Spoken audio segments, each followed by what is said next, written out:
మనోరాబాద్ మండల్లో యూరియా గురించి మేము తూపురం పోతే ఏ మండల్కి ఆ మండలికి ఇస్తామని చెప్తారు. తూపురం పోతే మనోరాబాద్ అంటున్నారు. మనోరాబాద్కి వస్తే స్టాక్ లేదంటున్నారు. ఇక్కడ తీసుకొచ్చిన యూరియా రైల్వే స్టేషన్లో ఇస్తున్నారు, దొంగసాటులు ఇస్తున్నారు. కనీసం ఒకటి ఏంటంటే ఇచ్చి రైతులకు ఎంత ఇస్తారో సీరియల్ ఇస్తే బాగుంటుంది. వీళ్ళు తీసుకొచ్చి ఒకసారి స్టేషన్లు ఆపడము, లేకపోతే అడవిలు ఆపడము, ఎక్కడెక్కడ ఇస్తారు. యూరియా మాత్రం సప్లై లేదు. నాట్లేసి 2 నెలలు అవుతుంది, ఇంతవరకు యూరియా లేకపోతే రైతులు ఏం చేస్తారు? నాట్లు ఎడికేస్తారు. కలుపులు అయిపోయినాయి, అన్నీ అయిపోయినాయి.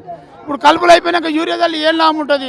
యూరియా టైం లేకపోతే ఈ ప్రభుత్వం మంచి ప్రభుత్వం కాదు, ఇది దొంగ ప్రభుత్వం, ఇది దొంగల రాజ్యం. గతంలో ఎప్పుడన్నా గత 10 ఏళ్ళు ఎప్పుడన్నా ఇట్లా యూరియా కొరత ఏర్పడింది? ఆల్రెడీ ఇంతకుముందు కాంగ్రెస్ వాళ్ళు చెప్పారు పాతకాలం చేస్తామంటారు. పాతకాలంలో చెప్పులు లైన్ పెట్టిన కాలం తీసుకొచ్చినట్టు ఉంది. పాతకాలంలో అంటే మనకు వైఎస్ రాజశేఖర్ ఉన్నప్పుడు ఇదే చెప్పులు కట్టిన లైన్లో ఉన్నది. ఇదే కేసీఆర్ ప్రభుత్వం ఉన్నప్పుడు యూరియాకు డోకలేదు. యూరియా అనేదే లేకుండా మాకు ఎప్పుడు అయినా యూరియా ఉండే. ఇప్పుడు ఏమున్నా ఈ 2 ఏళ్ల నుంచి అడ్డగోలుగా యూరియా దొరకడం లేదు, ఏది దొరకడం లేదు. ఈ ప్రభుత్వం దొంగ ప్రభుత్వం, దొంగల ప్రభుత్వం.